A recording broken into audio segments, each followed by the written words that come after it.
Good morning class. तो आज हम स्टार्ट करेंगे हमारा lecture number 16।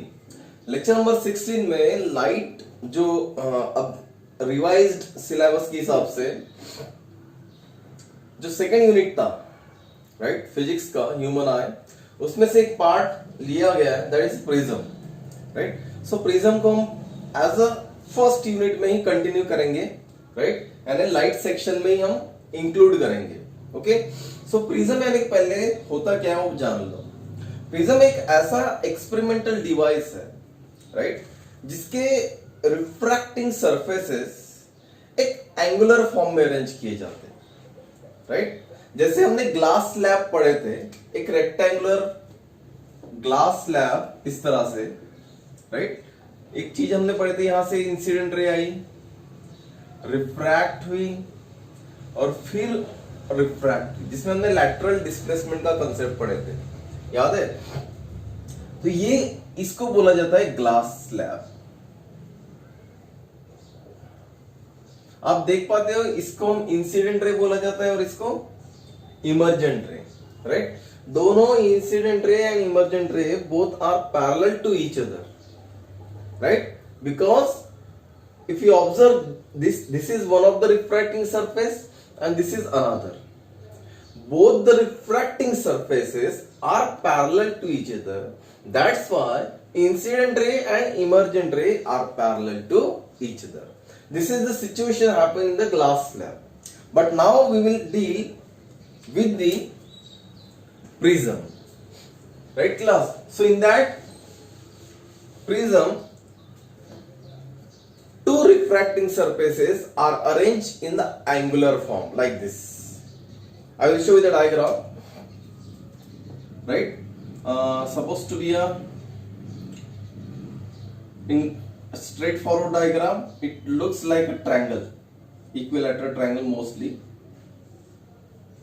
like this, right. This is one of the surface and this is also and this also. All are arranged in the angular form. If you see in 3D view,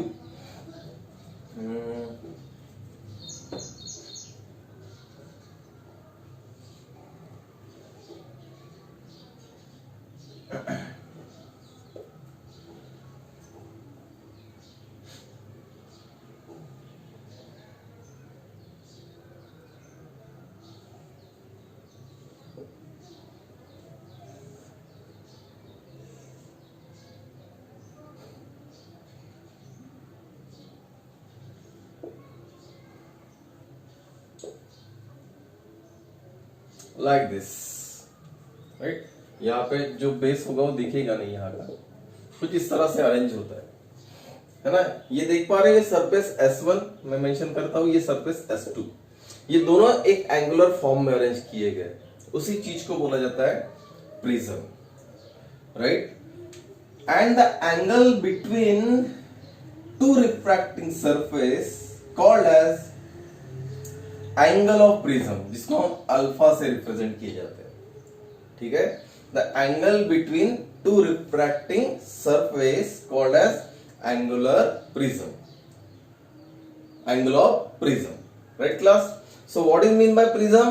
it is an experimental device in which the refracting surface are arranged in an angular form. The angle between two refracting surface called as angle of prism. इस angle of prism में बहुत से confusion होता है, कैसे बताता हूं। मान लो एक इस प्रिज्म के लिए, ऐसे नहीं कि ये यही एक एंगल होगा हमेशा। जैसे मान लो एक रे आई, कुछ रिफ्रैक्ट हुई और इमर्जेंट हो गई, right. Incident ray, refracted ray, emergent ray, okay. So ये एक सरफेस यूज हो रहा है और ये एक, और इन दो सरफेस के बीच का एंगल ये है अल्फा, तो इसको बोलेंगे हम angular prism, angle of prism. अगर मान लो कुछ दूसरे प्रिज्म में कुछ इस तरह से है, राइट, रे लाइट ऐसी आ रही है, कुछ रिफ्रैक्ट हुई और फिर इस तरह से ट्रैवल करी, इंसिडेंट रे, रिफ्रैक्टेड रे और इमर्जेंट रे। अभी ये जो एंगल है, क्योंकि ये सरफेस और ये सरफेस, ये दोनों क्या है अभी रिफ्रैक्टिंग सरफेस है, तो ये जो एंगल है ये एंगल बन जाएगा एंगल ऑफ प्रिज्म। आ रही बात समझ में? जो सरफेस के बीच में, दो सरफेस के बीच में जो एंगल होगा वो ही एंगल ऑफ प्रिज्म हमेशा बनेगा। ठीक है, जैसे ये सरफेस मैंने यूटिलाइज किया तो ये एंगल ऑफ प्रिज्म, ये दो सरफेस मैंने यूटिलाइज किया तो एंगल ऑफ प्रिज्म। अगर इक्विलैटरल ट्रायंगल हो तो सभी एंगल सेम होगा। अगर मान लो एक एग्जांपल लेता हूं फटाफट, थोड़ा क्लियरिटी आ जाएगी। इस 60 डिग्री ले लेता हूं, ये 50 डिग्री ले लेता हूं और ये 70 डिग्री। और मान लो लाइट ऐसे जा रहा है, ऐसे जा रहा है, तो एंगल ऑफ प्रिज्म क्या बनेगा 60 डिग्री। मान लो लाइट ऐसे जा रहा है तो एंगल ऑफ प्रिज्म कितना बना 50 डिग्री। मान लो लाइट ऐसे आ रहा है, कहीं से भी हो सकता है, ऐसे जरूर नहीं कि एक ही साइड हो, तो ये एंगल ऑफ प्रिज्म क्या बन गया 70 डिग्री। ये डिपेंड करेगा सिचुएशन टू सिचुएशन और कहां से, किस सरफेसेस से लाइट ट्रेवल कर रहा है। बट फिलहाल हमारे लिए 10th के लिए आपको इक्विलैटरल ट्रायंगल ही पढ़ाया जाता है, और कोई इक्विलैटरल ट्रायंगल का जो प्रिज्म है शेप, यानी 60 60 60। Okay class, so this is all about the basic and the meaning of prism and the angle of prism. Now we'll see the refraction of light, refraction of light from prism, right? Light prism से किस तरह से refract होता है, इस चीज के बारे में समझेंगे। तो आई होप कि प्रिज्म क्या होता है ये चीज आपको क्लियर हो चुकी होगी, राइट? देखिए प्रिज्म यहां पे मैं मेंशन कर लूंगा, this is angle of prism, क्योंकि मैं ये दो सरफेसेस यूज करूंगा, this two surface I will use. Okay class, so suppose to be one incident ray is incident this triangular form, so this should be a normal, right class, and here also this should be a normal.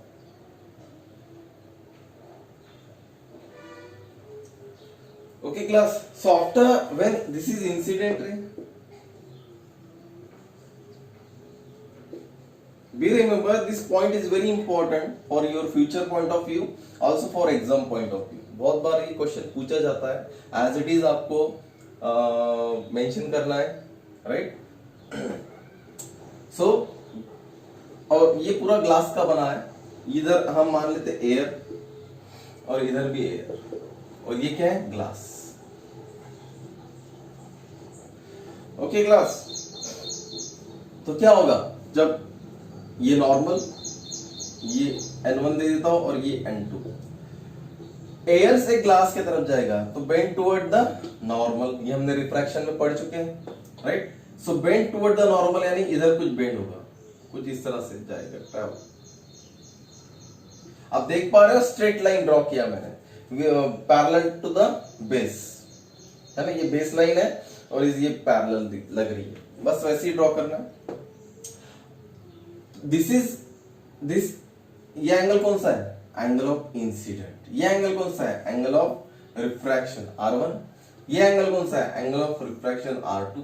अभी देखो ये जो रे refracted रे है, ये जब travel कर रही है ग्लास से, तो ग्लास से एयर जब आएगी तो किधर जाएगी? अवे फ्रॉम नॉर्मल कि toward the normal? Away from normal, यानी कुछ इस तरह से, राइट क्लास? तो आप देख पा रहे हो जो हमने ड्रॉ किया है, this is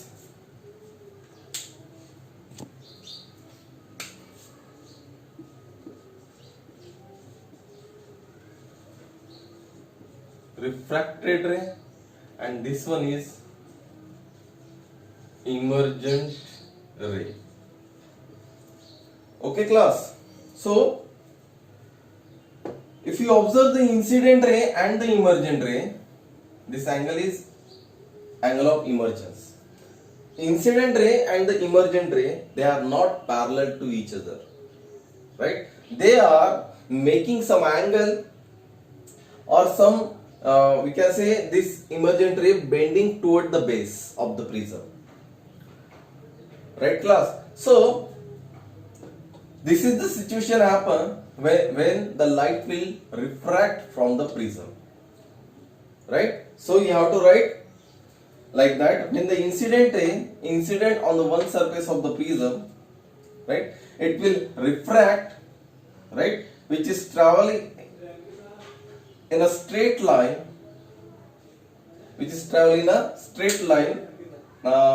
appears to be a parallel to the base of the prism, right, which makes an called as angle of refraction. That refracted ray will comes out from the prism, right, which is away from the normal, which is called the emergent ray, makes an angle of emergence, right? If you observe the incident ray and the emergent ray, both are not parallel to each other, right class? Both are not parallel to the each other, right? So अगर इसमें एक नया concept आपको note down करना है ना? वैसे तो जो पढ़ा है वो पता है, पूरा नोट डाउन ही करना है, लेकिन एक और चीज आपको नोट डाउन करना है। क्या?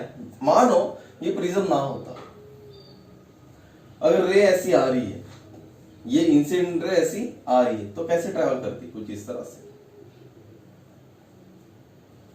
है ना? लेकिन प्रिज्म होने के कारण क्या हुआ, ये जो सीधी जाने वाली रे थी वो इधर बेंड हो रही है, जिसको हमने नाम दिया इमर्जेंट रे। ओके, सो अगर मैं इसका भी प्रोजेक्शन ले लूं इमर्जेंट रे का, तो इंसिडेंट रे और इमर्जेंट रे एक एंगल बना रहा है, उस एंगल को बोला जाता है एंगल ऑफ डेविएशन। क्या बोला जाता है? Angle of deviation.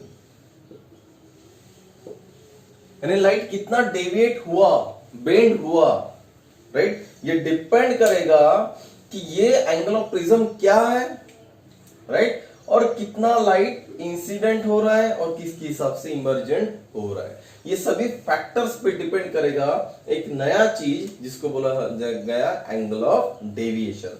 So what is mean by angle of deviation? The angle between the incident ray and the emergent ray called as angle of deviation. इसको इस तरह सिंबल से हम रिप्रेजेंट करते हैं, del. Okay class, so what is mean by angle of deviation? The angle between the incident ray and the emergent ray called as angle of deviation, right? So this is the concept and the refraction of light from the prism. Prism से किस तरह से light का refraction होता है, ये बात यहाँ पे समझाई जाती है। ओके क्लास, आई होप आप लोगों को क्लियर होगा, राइट? इसी प्रिज्म का और एक पॉइंट आपको पढ़ना है जिसको बोला जाता है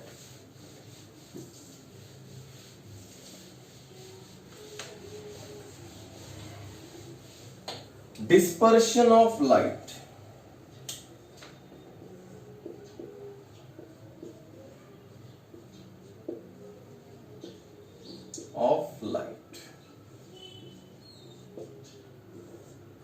Dispersion of light means what? Supposed to be a, again I will take a prism and this is the angle of prism, right? I will take one white light,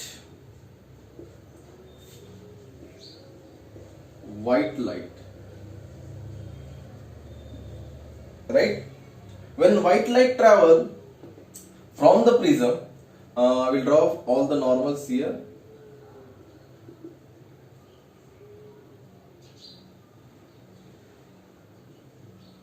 Right class? So what will happen?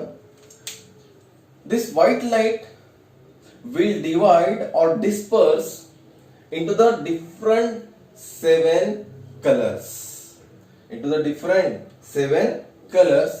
Right? And it form one spectrum, yeah, bunch of the light. 7 colour का, जैसे rainbow में होता है ना, वैसे 7 colour का bunch of light बनता है, उसी को बोला जाता है स्पेक्ट्रम ऑफ लाइट, राइट। देखिए कैसे, it will refract, one by one मैं शो करूंगा। You can draw with the colours also.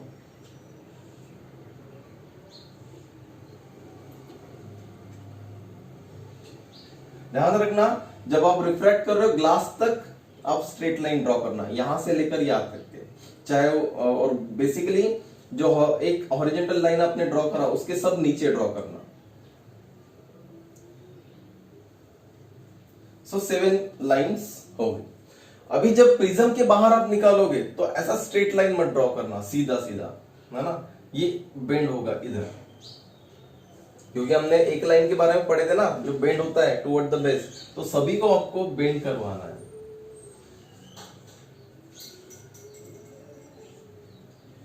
कुछ इस तरह से, right. So this is it form one spectrum, है ना। स्पेक्ट्रम में कलर कौन से होंगे? अगर ऊपर से मैं लिखूं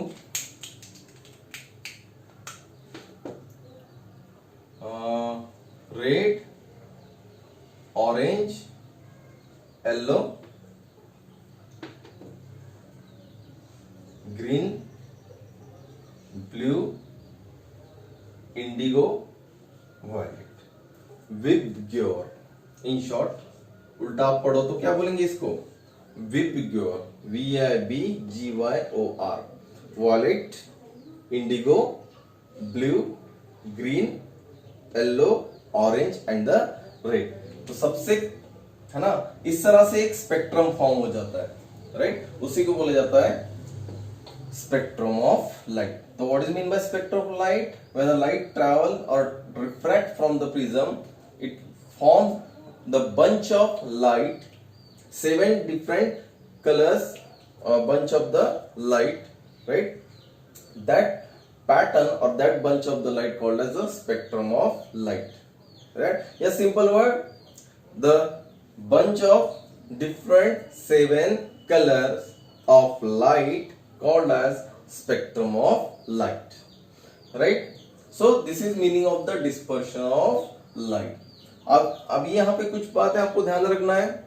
रेड कलर और वॉयलेट कलर में अगर देखते हो, सबसे कम बेंड कौन हुआ? रेड। तो सबसे ज्यादा बेंड कौन हुआ? वॉयलेट। यानी सबसे कम बेंड हुआ इन द सेंस जो रेड कलर है ना, इसका बेसिकली जो जिसको बोला जाता है, हम स्पीड से हम कंपेयर करेंगे तो स्पीड जो होती है बहुत ज्यादा होती है ना। किसके कंपेयर में? वॉयलेट के। इसके ऊपर कभी कभार सवाल आता है, कैसा? देखो,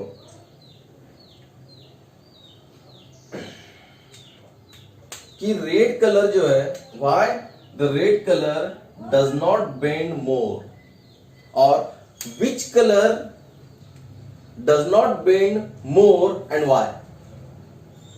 So reason you have to remember and you have to note down also. Red color having a more speed than the violet color, right? That means a red color having more wavelength than the violet color, right? That's why a red color travel probably in a less bending form as compared to the violet light, a violet color, right class? So one factor that we have to note down, wavelength.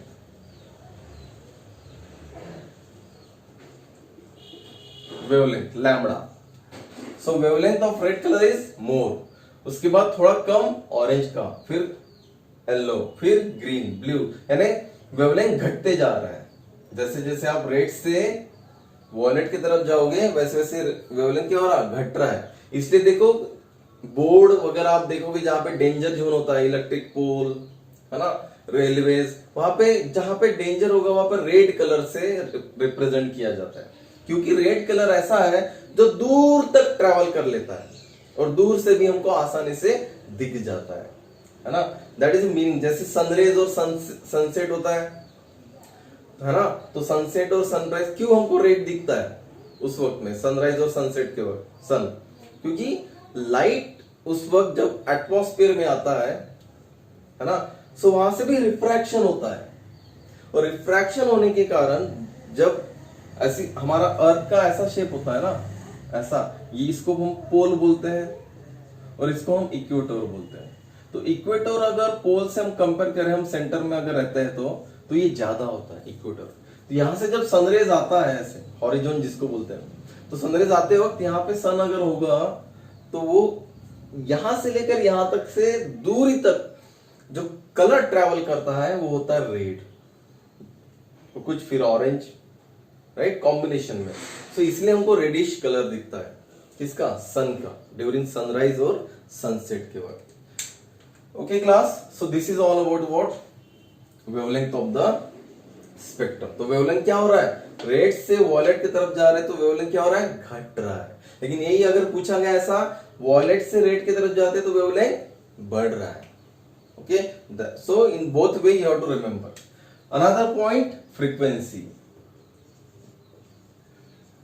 So frequency in reverse manner, frequency rate की क्या होती है, frequency rate की कम होती है और violet की frequency बहुत ज्यादा होती है, राइट। इसलिए यहां पे अगर हम देखेंगे तो फ्रीक्वेंसी अगर मैं देखूं रेड से वॉयलेट की तरफ जा रहा हूं, क्या आ रहा, बढ़ रही है फ्रीक्वेंसी, या फिर वॉयलेट से रेड की तरफ जाओ तो फ्रीक्वेंसी घट रही है, right.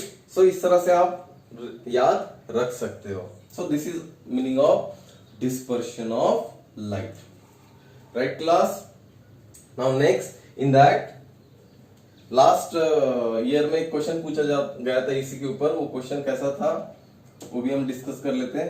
I hope you got the meaning of dispersion of light related to the wavelength of this spectrum and related to the frequency of this spectrum, right? Spectrum you have to remember and draw very neat and clean. When the incident light will come, the light will refract, start to dispersion of the light from the prism.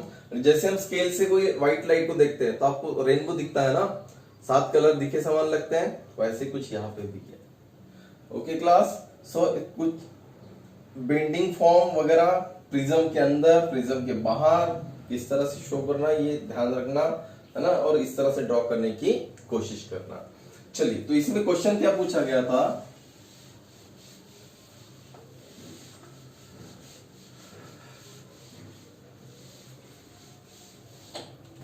recombination of light.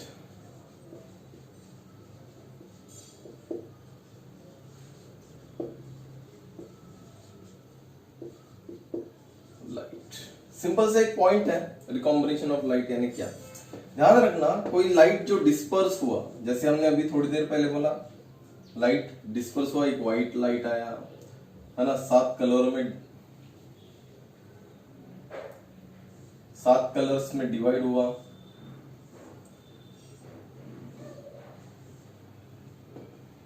है ना, कुछ इस तरह से। आप 7 colour दिखाओ या फिर रेड और वॉयलेट कलर दिखाओ, है ना, एक्सट्रीम 2 कलर दिखा दो या तो भी चलेगा, है ना, कुछ इस तरह से, इस तरह से ये बाकी दिखाओ ना दिखाओ कोई दिक्कत नहीं है। अभी हुआ क्या, एबीसी प्रिज्म मैंने रख दिया इस तरह से, एबीसी ये एंगल ऑफ प्रिज्म। अभी मुझे इस लाइट को क्या करना है, जैसे डिस्पर्स हुआ यानी कि सेपरेट, स्प्लिट अप हुआ, राइट, उस लाइट को मुझे क्या करना है, रिकम्बाइन करना है, इसी को बोला जाता है रिकॉम्बिनेशन ऑफ लाइट। तो क्या करना, ये जो प्रिज्म था, इसी प्रिज्म के आगे और एक प्रिज्म हम अटैच करेंगे, सेम प्रिज्म बट उल्टा, रिवर्स करके, यानी कैसा, देखो, जो ए बी सी मैंने रखा, तो ये जो ए पॉइंट है, ये वर्टाइसेस यहां पे हम नीचे रखेंगे बेस में, कुछ इस तरह से, राइट क्लास। तो जब ये लाइट यहां पे आएगा इस प्रिज्म पे, ये नाम दे देता हूं मैं ए बी सी, तो ये होगा, यहां से भी एक टाइप का ऑफ द रिफ्रैक्शन स्टार्ट होगा, और रिफ्रैक्शन स्टार्ट होके बाहर में लाइट रिकम्बाइन हो जाएगा। स्ट्रेट लाइन ड्रॉ करना, recombine. So again this is your white light, right class? So this is your incident ray. आप नाम दे सकते हो, कुछ एरो वगैरह सब कुछ ड्रॉप दे देना. Okay class, so this is meaning of recombination of light. When white light passing through the combination of the prisms, yes, some arrangement of the prisms, right, which recombine in the same form, that called as a recombination of light. Okay class, so ये आप लोगों को syllabus में है और इसी को बोला जाता है प्रिज्म के कॉन्सेप्ट्स और कुछ एप्लीकेशंस जो हमने पढ़े, राइट, जैसे रेनबो फॉर्म वगैरह होना, राइट, ये भी कुछ एक type of the refraction of light ही है, राइट, रेनबो फॉर्म वगैरह होना, right. So this is all about the prism. Okay class, so ये सभी चीजें नोट डाउन कर लीजिएगा आप, राइट. यहाँ पे ये यूनिट लाइट यूनिट खत्म हो गया है रिवाइज्ड सिलेबस के बाद. इसके बाद हम नया यूनिट स्टार्ट करेंगे, करंट इलेक्ट्रिसिटी या इलेक्ट्रिसिटी जिसे बोला जाता है, ठीक है ना. ओके, तब तक के लिए आप कंप्लीट कर लीजिएगा. बाय.